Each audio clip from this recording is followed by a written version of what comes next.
Talent around this beautiful room, and thank you all for being here. Between the head of Boeing and the head of Lockheed and the head of Raytheon and the head of everything else, we have them all. We have them all around, so thank you all for being here. It's an honor. I want to thank General Todd Canterbury for the tour. That's pretty lethal weaponry. I've been going around the last week or so, more so than ever. I've been saying we make the greatest military equipment in the world, not even a contest. There's nothing close, and every other country knows it. And you know, we're talking about something right now where a particular country ordered, you'll never guess who this is, about $110 billion worth of equipment. And I assume you'd like to keep those orders, probably. Yes, sir. But if you don't, Boeing, Dennis, you can let me know. Make things a lot easier. But you make the best, and that's why you have it. Also, Luke Air Force Base, I've heard about it for so long, so good. Top of the line, isn't it, huh? Well, thank you very much, General. I also want to thank our roundtable Thank you very much, General. I also want to thank our roundtable participants today. Secretary Wilbur Ross doing a great job. All those trade deals we're making, Wilbur, right? Representative Martha McSally, who is a special woman. And I met her when she was in Congress, and we worked together well. She's a great pilot. A lot of people told me she's really a talented pilot as opposed to one that just about made it. She made it easily, and she likes a specific plane. We won't tell them what the plane is. They don't make that plane anymore. That's right. But she's been fantastic. Also, Representative Tom O'Halloran. Thank you very much. Where's Tom? Tom? What are you doing over there, Tom? You can join us, even though you're a Democrat. Representative Debbie Lesko, and Debbie, great job you've done. Thank you. You've done a great job. Thank we you. worked hard a couple of years ago, and We did. now your district loves you, right? So it's I been sure good. hope so. They better. 4 elections in 1 year. Yeah, I that's tell true. Yeah. You set a record. Well, That's welcome true. to my district. Well, thank you very much. It's Thank great to you. be here. Thank you. Also, Deputy Secretary Patrick Shanahan. And Patrick, thanks. Great job. He's a good purchaser of equipment. I hope you find that he negotiates well, because if he doesn't, I'm going to be very disappointed. What do you think, Dennis? Is he okay? He's tough. Huh? He's tough. He's I good. would expect you to say that.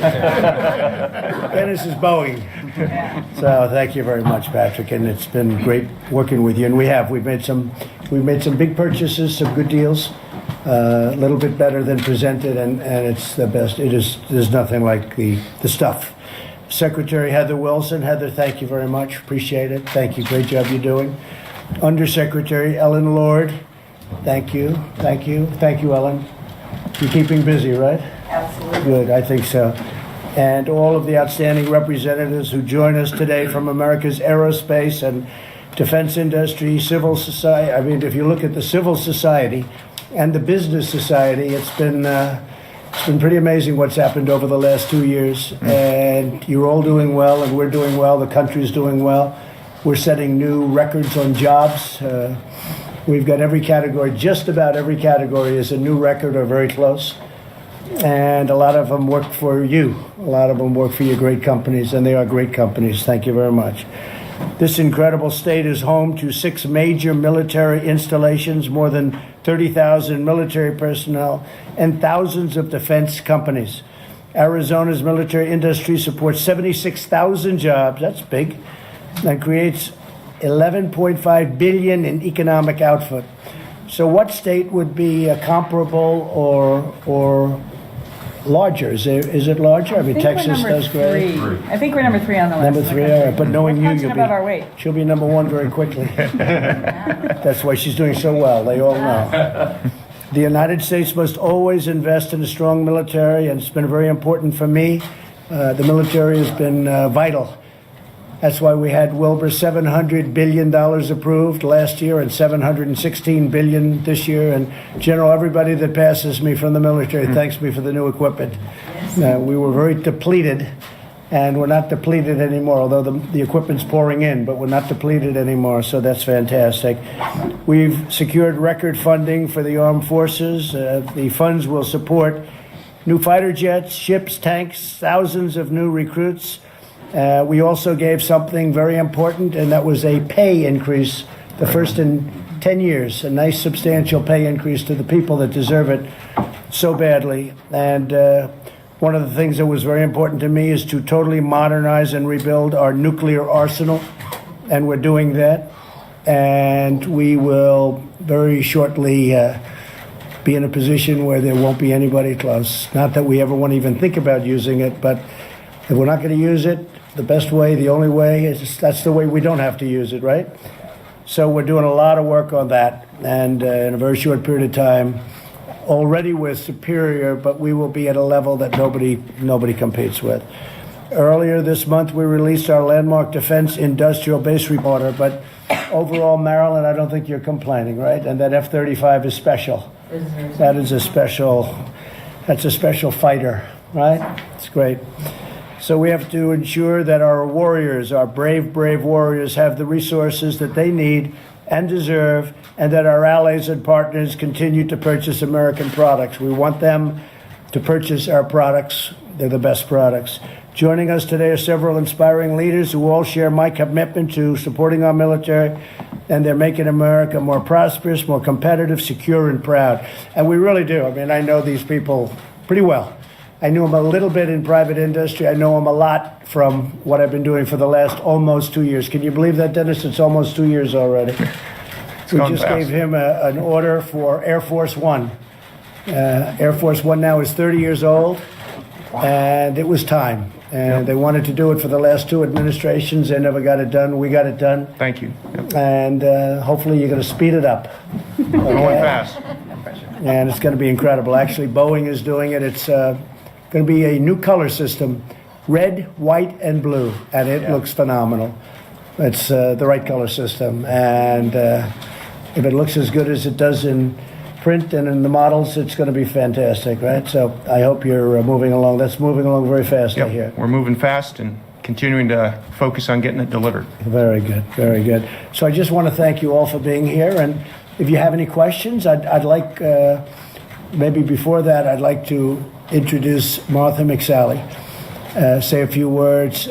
She is very special, a person that has taken the whole country by storm. They're talking about her all over the country. I don't know. I don't want to make you feel a little bit like, oh, gee, what's happening? But they're talking about you all over the country. And I fully understand, and I got it a long time ago. I think you're going to be very, very successful. This is a non-politician who's brilliant and brave, and became a politician and was very successful. Her area, her district loved her. And now, as you know, as some of you know, she's running for the Senate in Arizona. She has a very, very strange opponent. I have to tell you, Martha, that should be easy, but you got to get in there fighting, right? Official capacity. That's right. I know, official is right. So anyway, please say a few words, Martha. We're very proud of you. Thank you. Thank you, President Trump. I really appreciate you spending the day here and taking the time to come to Luke Air Force Base. I mean, this base has a long history here in Arizona of being part of keeping our country safe. And we have such tremendous partners here around the community in the West Valley that are very committed to making sure that this space is protected and that our airmen are protected. And we've got the Fighter Country Partnership as well. That they're just amazing, the partnership there. We've got the same kind of partnership in Southern Arizona Defense Alliance here. Yeah. It's just, in Arizona, I've been stationed in a lot of different places, but Arizona is special.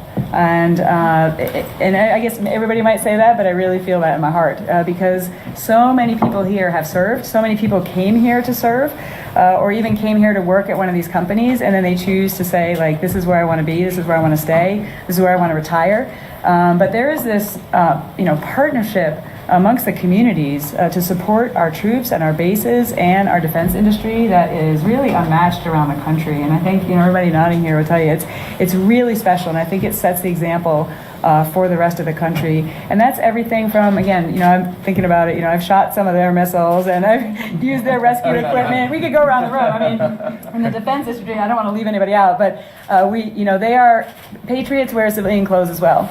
And many of these industries have chosen to locate here. Also, Arizona is a great state, right? It's a great state to live. It's a great state to relocate your family. So all that comes with that has just been so critical for us here in Arizona, and these representation, these leaders who have people who are coming here with their families to be a part of the team, which is they're partnering us to equip the warfighter to make sure that we keep our country safe. So it's not just our military who's doing that, it's the engineers every day that are finding new capabilities for us that are working at each of these industries. I just visited yesterday. Just the idea of like we're going to break through on some of these things, and we're going to provide better capabilities to be able to go rescue downed airmen. And the commitment that they have is extraordinary, and that's at every company here. And these organizations, UMA 50, SETA, I mean, they're doing everything from helping our deployed airmen's, families or all the services when they're deployed, get the oil change, help with daycare. I mean, you name it. The things that they do to step in, where the military has some legal limitations and the civilian community, civic society steps in, it's really extraordinary. So I just want to leave it at that. I'm so grateful for all of you to be here, and thank you for coming. Well, it's a great state. We love Arizona. General, could you maybe talk about Luke a little bit, because it's got a big reputation. Yes, sir. It is an honor and privilege to lead the more than 5,600 men and women of Luke Air Force Base. Our mission is simple. We train the world's greatest fighter pilots here. Luke Air Force Base is responsible for training about 95% of the United States Air Force fighter pilots between the 944th Wing and our 56th Fighter Wing. And it is an honor to use the equipment that these men and women provide to us and the taxpayers provide to us to use this equipment. We're not going to fail, sir. And your father was the boss here too, right? Yes, he showed sir. me a picture. They look like twins. He showed me a picture, and he's still around, he's still healthy, and he's still telling you what to do, right? Sure. Every night I get a debrief, and he's anxiously waiting the phone call That's tonight, sir. You give him my regards. Thank you, sir. Will do. Marilyn, maybe you could tell us a little bit about what's going on with Lockheed Martin. Well, Mr. President, thank you for the opportunity to participate in this important conversation, especially right here at Luke, where this is the largest F-35 base in the world and growing. We have, with the aircraft that are coming in here, you highlighted how important the capability is for our nation, and is the best capability. But the study that you referenced, I just want to thank you for commissioning that. I think it's very important, because American aerospace and defense is a major part of the economic strength of this country. And when we look at 2.4 million jobs in aerospace and defense and a trade surplus of $86 billion, we know it's important. But your study that you commissioned uncovered that we do have fragility in the supply chain. We do have capabilities that we need to bolster. And so we're very pleased to be working with your administration, with the Department of Defense on those recommendations that came out of that. So thank you for the opportunity to be here. So on the F-35, has the stealth gotten even better? Because it was always considered extraordinary. Has it really been upped, or is that at that same level, would you say? Well, I would say, sir, that we're at the point where we've delivered over 300 aircraft, and the aircraft, we're out of the initial design phase and the system design phase. Now we'll do upgrades to the aircraft with its software and other things go over time that the U.S. government will commission industry to do. So we'll keep it ahead of the threat. That's the goal in every It's a great plan. Thank you very much. Thank you. Dennis from Boeing. Yeah, well, thank you, Mr. President, for being here as well. And I think, as you saw earlier, you saw one of our Apache helicopters here as well. Wow. Another great product produced here in the state of Arizona. And I had a chance to go down and see our team in Mesa earlier today, and really proud to support our servicemen and women, and training for the future as well with the new TX trainer that'll be coming online. We're looking forward to supporting our U.S. Air Force customer there as well. And I want to thank you again for the emphasis on the strength of the industrial base here. And you referenced the report, as did Marilyn. And investing in aerospace and defense is a great thing for the country, economically, from a national security standpoint. And in particular, some of your policies around tax reform and regulatory reform, sustaining the gains there, really important. That's allowing us to all invest and innovate in defense. I think we have challenges in the workforce side and our supply chain strength for the future, areas where we're going to continue to work together. Now you can solve those challenges. You got it. I think the work we're doing together on workforce development and training is very effective there. We've got teammates here from our supply chain, Marty McCurdy here, who runs Spirit Electronics, one of our small businesses in our supply chain here in Arizona, is a great example of investing in that supply chain. So we want to thank you for those policies. I didn't know you made the missiles to the extent I'm looking outside, and I was very surprised actually. Boeing, Yep. a lot of them had the name Boeing on them. I didn't know that was a great specialty of yours. Tell us about Yeah, that. that's a big area of investment for us as well. So things like the JDAM, which is used Right. significantly around the world, very effective for our servicemen and women. Small diameter bomb is another example. So you saw some of those today. So again, we're honored to do that on behalf of our U.S. men and women in uniform. We take that job very seriously, and it was mentioned earlier the importance of our veterans and investing in our veterans. So thank you for what you're doing there.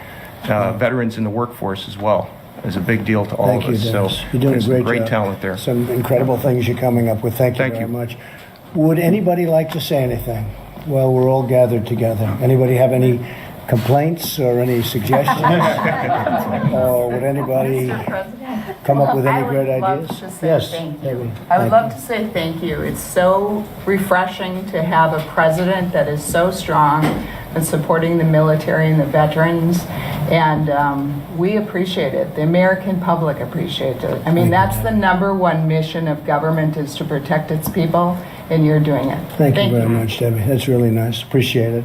Anybody? Yes, Mr. sir. President, you know, we do your encryption equipment in the White Right, House. that's right. Voice and data. That's right. But like I was saying to Secretary Ross, you know, we can only keep a lead so long if all of our stuff's getting stolen the moment we design it.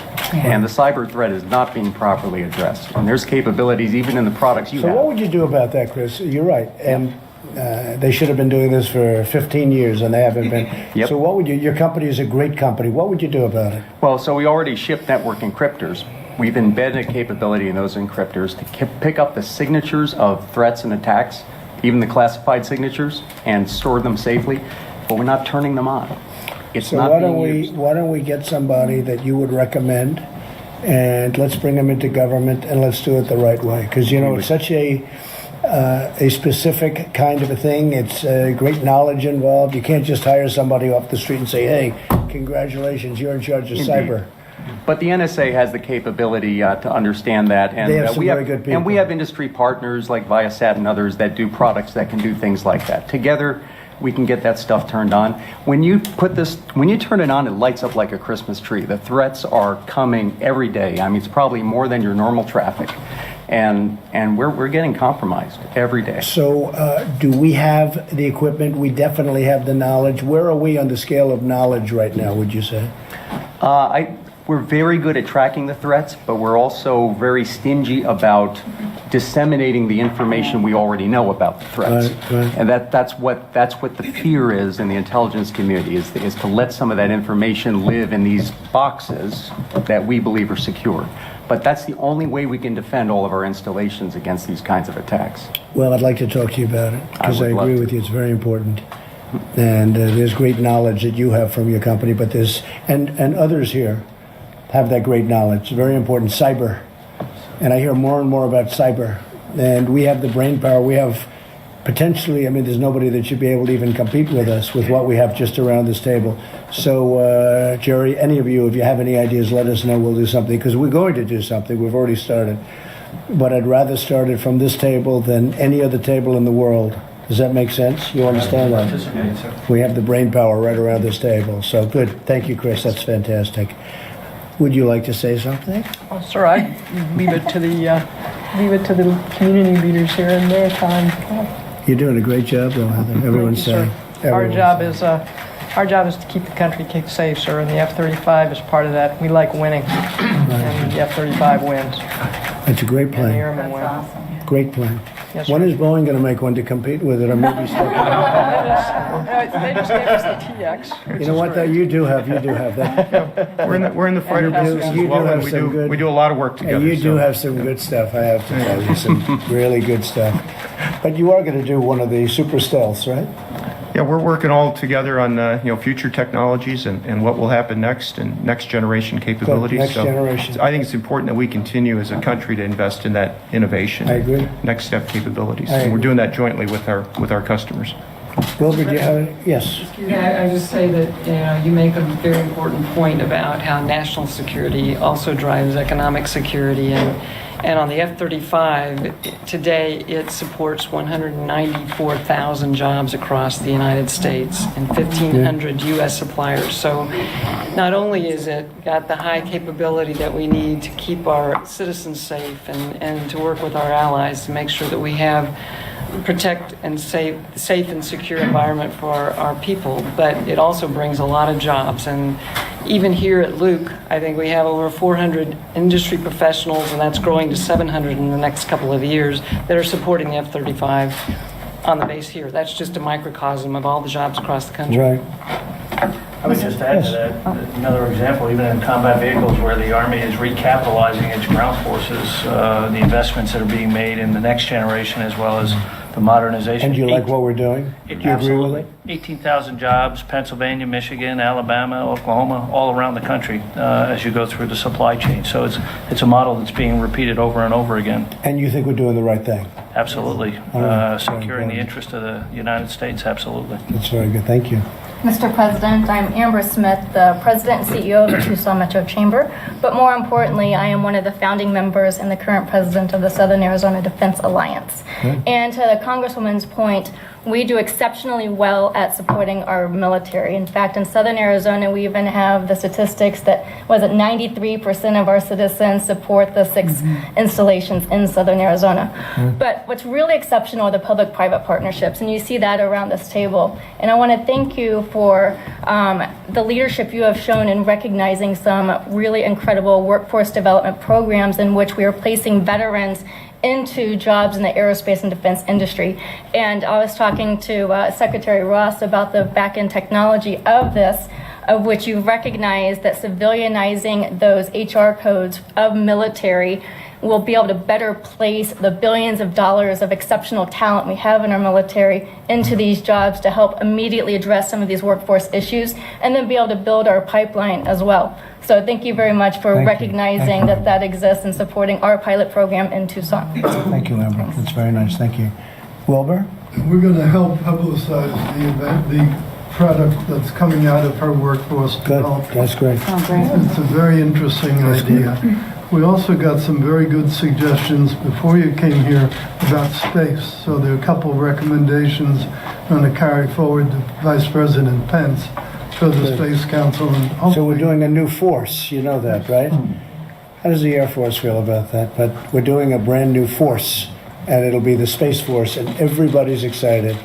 Whenever I mention it, everybody goes crazy, and they like it. And that's what it's all about, I guess. You know, those planes are all beautiful, but we're now going into space, and that's for defense. We're not just talking about sending rockets up to the moon. We're talking about for defense and for offense.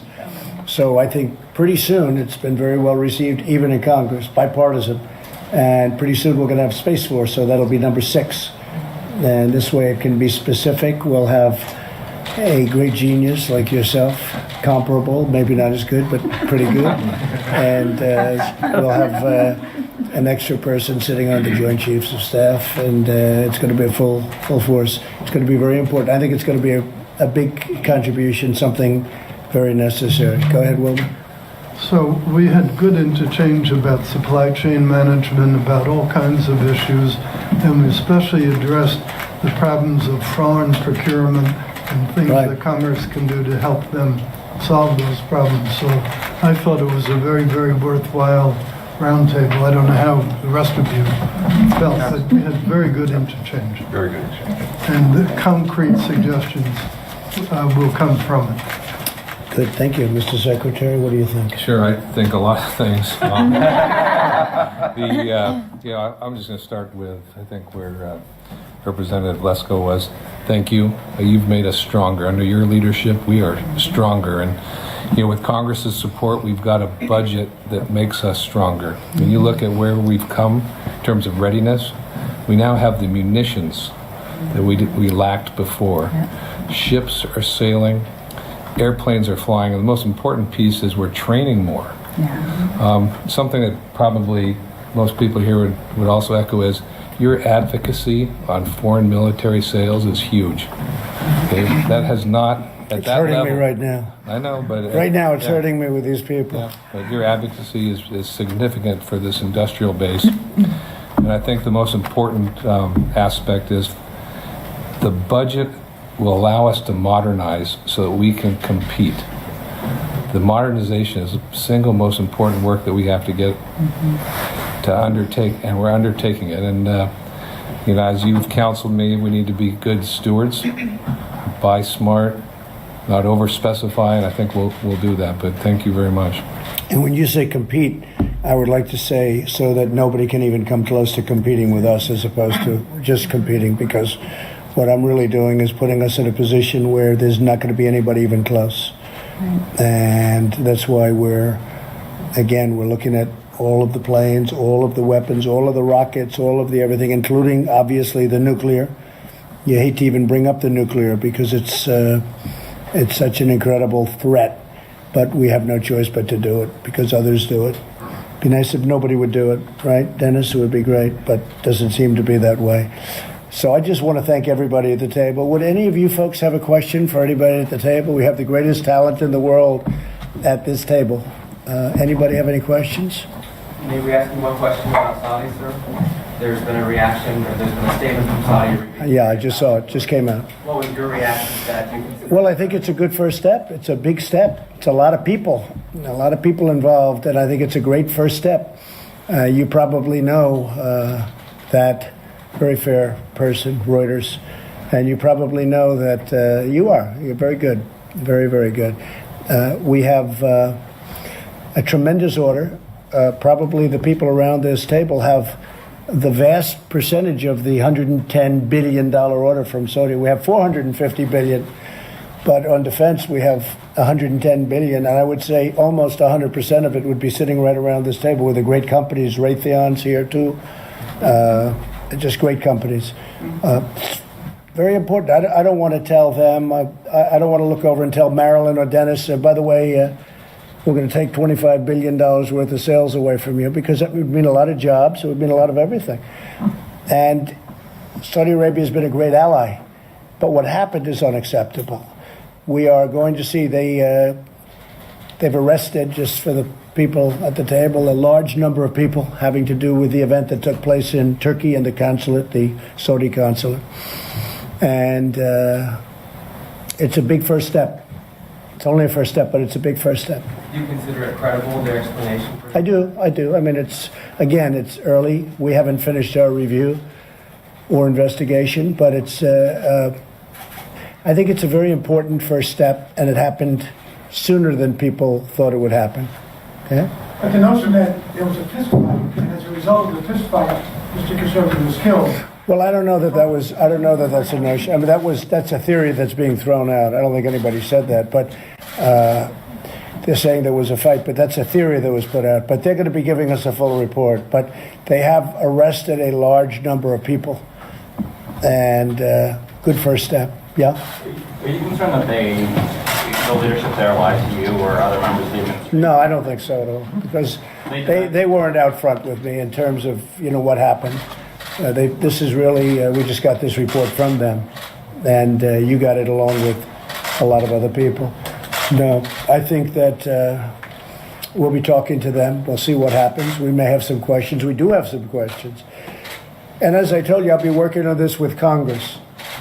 Congress is very interested in this one, and we'll be working with Congress. But I would prefer, if there is going to be some form of sanction or what we may determine to do, if anything, because this was a lot of people they're talking about, and people pretty high up. But I would prefer that we don't use as retribution canceling $110 billion worth of work, which means 600,000 jobs.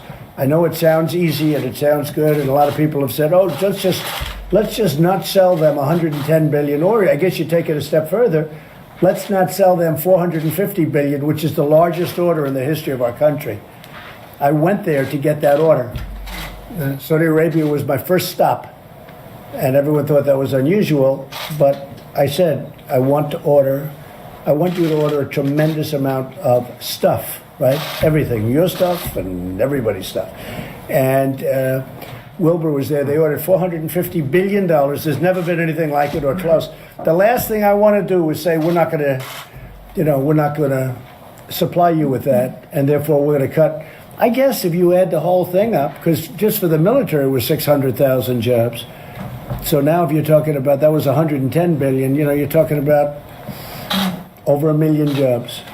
I'd rather keep the 1 million jobs and I'd rather find another solution. But this was a good first step today. Okay? Anything? Yeah. Mr. President, Lindsey Graham said he's very skeptical of the Saudi narrative. Do you share some of that skepticism too, and do you intend to speak with the Crown Prince or the King in the next day or two to get their side of the story? I will, before I start making those statements, I'm going to speak to the Crown Prince. And I've spoken to the King. I want to speak with the Crown Prince. And, I think we're getting close to solving a very big problem. And again, remembering the people around this table know it better than anyone. Martha McSally knows it better than anyone. They've been a great ally in the Middle East. We need them as a counterbalance to Iran.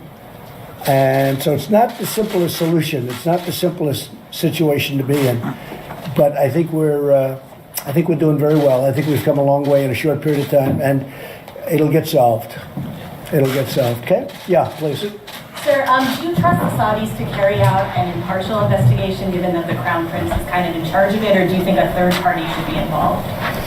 Well, we have third parties involved. We're involved. Turkey is involved. And I wouldn't say they're exactly friends. I would think that Turkey and Saudi Arabia, they're not too friendly. And Turkey's involved, and others are involved, frankly. I mean, people are not happy about what happened. But this is a very big turnover when you look at the number of people that they say were involved. That was a very important thing that they did. And they did it soon. They did it, we thought it was going to be the end of next week. They did it soon, which I think is very smart. But no, I would have to say they have been our ally. We've had great relationships with them. This is a horrible event. It has not gone unnoticed. Okay? Mr. President, can you speak to the family separations policy, where you're at on that? Arizona's been one of the places where this has been. Well, we have Mexico has really stepped up to the plate, which is very nice. I've said to them, look, we've been very nice to Mexico. We have the worst immigration laws in the history of the world. They're incompetent. And in fact, we have a great Democrat here. Maybe we could negotiate some immigration laws while you're here. You'd be very good. I would like to do it with, because you know what you're doing. We have just a horrible situation with the laws. The laws don't allow us to do anything. And then we have the judges that are, let's say, that are giving us decisions that are horrendous. And hopefully they'll be overturned in the Supreme Court, or sooner. But I don't know if you know what's happening, and probably a lot of the people at the table don't know what's happening, because this just happened. But people are coming over from Honduras. They have like 5,000 people, Honduras and Guatemala, El Salvador.